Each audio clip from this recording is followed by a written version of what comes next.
की लीला का हुआ। जब भगवान वामन नर्मदा के उत्तर, नर्मदा जी यही हैं, तो नर्मदा से उत्तर भृगुकच्छ क्षेत्र में भृगुवंशी ऋषियों के द्वारा राजा बलि यज्ञ करवा रहे थे। उसी समय भगवान वामन गए। बहुत बड़ी कथा है, बहुत संक्षेप में बता रहे हैं। 3 पग पृथ्वी मांगा और जब संकल्प ले लिया तो बलि बांधत पर बाढ़ो सो तनु मरण न जाए, 2 ही पग में नाप लिया। तो राजा बलि के भगवान वामन वहां पर रक्षक बन गए। तब फिर लक्ष्मी जी ने जाकर राजा बलि के रक्षा सूत्र बांधा था। एन बद्धो बलि राजा दानवेंद्रो महाबलो बला तेन त्वम प्रतिबद्ध नाम रक्षे माचल माचल। तो तभी से ये रक्षा बंधन का महापर्व आज भी हमारे सनातन धर्म में प्रचलित है, महापर्व से माना जाता है। ये भाई बहन के प्रेम का अटूट बंधन होता है। और सबसे बड़ी बात यह है कि हमें सदैव ये सोचना चाहिए कि गांव की जितनी कन्याएं हैं सब हमारी बहनें हैं। ये सदैव विचार बना लेना चाहिए। प्राय पहले भी ऐसा होता था कि कोई आवश्यक नहीं था कि सगी बहन ही रक्षा सूत्र बांधे। गांव में व्यक्ति जहां भी जाता था समस्त बहनें एक दूसरे के रक्षा सूत्र बांधा करती थीं। तो वही हमें ध्येय सदैव रखना चाहिए। आप लोग जैसा करेंगे आने वाले समय में जो पीढ़ी होगी आप लोगों के पग चिन्हों पर चलेगी। गांव में एकता बनी रहे। सब लोगों के लिए शुभाशीर्वाद है, मंगल कामना है। और अब ये आयोजन सदैव इसी प्रकार चलता रहे। धन्य धन्य इस ग्राम को, धन्य यहाँ के लोग जिन ऐसी रचना रचो प्रभु का परम संयोग। प्रथम धन्य इस पुरुष को जिनकी हो आरंभ हो। अब गाड़ दियो ध्रुव लोक लोक अचल कीर्त को खंभ। तो ये अचल कीर्त का खंभ स्थापित हो गया है। अनंत काल तक इसी प्रकार फलवित बना रहे, शुभाशीर्वाद है, मंगल कामना है। आयुष्मान भव, चिरंजीव भव। अब सुनो, अब सब लोग अपनी अपनी दक्षिणा निकाल लेना। पहला वर्ष है, ऐसे काम न चलेगा। आयुष्मान भव, चिरंजीव भव। ये पहला वर्ष है, आयुष्मान भव। ये बात, आयुष्मान भव, चिरंजीव भव, कीर्तमान भव। आयुष्मान भव, आयुष्मान भव, आयुष्मान भव, आयुष्मान भव, आयुष्मान भव, चिरंजीव भव, कीर्तमान भव, यशस्वी भव, चिरंजीव भव। आयुष्मान भव, आयुष्मान भव, आयुष्मान भव, आयुष्मान भव। आइए आइए, आपका जीवन बड़ा तपोमय है। तपस्वी भव, यशस्वी भव। और सब लोगों के लिए शुभाशीर्वाद है। सर्वे भवन्तु सुखिनः, सर्वे सन्तु निरामया, सर्वे भद्राणि पश्यन्तु, मां काचित् दुख भाग भवेत्। सदैव सबका कल्याण हो, सब लोग निरोग हों और सभी लोग सुखी हों। और देखिए, राम जी ने देखा कि परशुराम जी का क्रोध बहुत बढ़ा है। अब भगवान राम जी स्वयं आगे आए।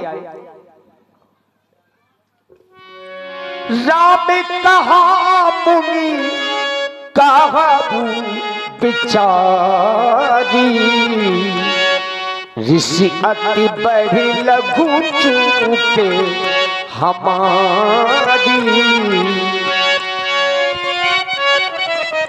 महामुनि,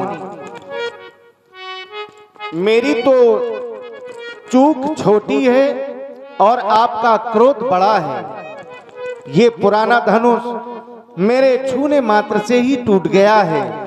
फिर मैं अपमान किस लिए करूंगा?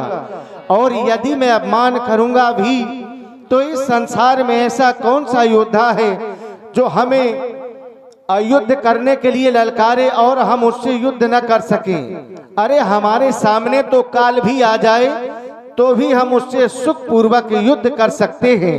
छूता है टूट पिनाक पुराना, मैं कही हेत करो अभिमाना। देव धनुज भूपत भट्ट नाना, संबल अधिक हो बलवाना। जोरन हमई पचारे को, अलरह सुखेन काल किन हो।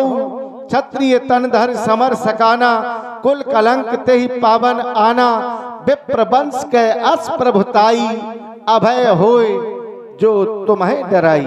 सुन मृदुकूल है बचन रघुपति के, उघिरे पटल पर सुधरो मती के।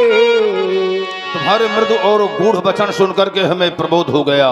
बालकाल में हमने नैमिषारण्य स्थित चक्र तीर्थ में भगवान नारायण की 10,000 वर्ष तक घोर तपस्या किया था। तपस्या से प्रसन्न होकर भगवान लक्ष्मीपति वरदान देने के लिए आए। उनसे हमने यही मांगा था कि त्रेता के चौथे चरण में राम रूप में तुम्हारे दर्शन करना चाहता हूँ, क्रोधी हूँ, तुम्हें पहचानूंगा कैसे। उस समय भगवान लक्ष्मीपति ने सारंग नाम का धनुष दिया था और ये कहा था कि जिसके द्वारा इसकी प्रशंसा चढ़ा दी जाए तो मान लेना कि वही राम है। आज भगवान विष्णु के वचनों का परीक्षण हम इसी धनुष के माध्यम से करना चाहते हैं। राम रमापति कर धन ले खींचहु मीटय मोर संदेहु। देते चापिया पूही चली गया परशुराम मन विश्व में भयाबू।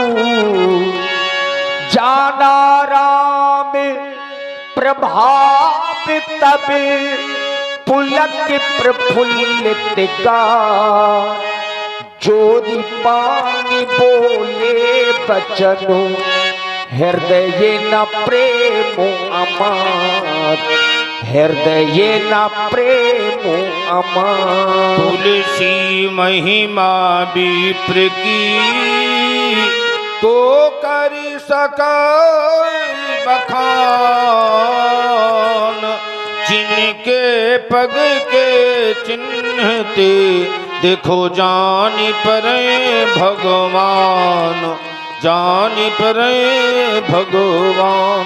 हमारे बाबा भृगु ने जब त्रिदेवों की परीक्षा दिया था, भगवान नारायण के वक्षस्थल पर पग आघात किया था और वही पग चिन्ह अपने बाबा भृगु का मैं तुम्हारे वक्षस्थल में देख रहा हूँ। उर्मनिहार पदिक के शोभा विप्र चरण देखत मन लोभा। मैंने भूल से जो कट शब्दों का प्रयोग किया है उन समस्त कटवोच वचनों के लिए मैं क्षमा प्रार्थी हूँ। मैंने तुम्हारी महामहिमा को जाना नहीं था राम। न जाना था भगवान रमा के पति हो, न जाना था भगवान सती के यति हो, न जाना चकोरी के तुम चंद्रमा हो, और न जाना कि संतन की तुम आत्मा हो, न जाना तुम्ही नाथ धरनी धरैया, न जाना तुम्ही क्षीर सागर बसैया। कही कटु वचन तो क्षमा कीजिएगा, क्षमा याचना प्रभु हमें दीजिएगा। अब वही नाथ की जय बने जो हमारी, मुझे उबारो या मारो शरण अब तुम्हारी। जय रघुवंश बनज बन भानु, गहन तनुज कुल दहन कृशानु।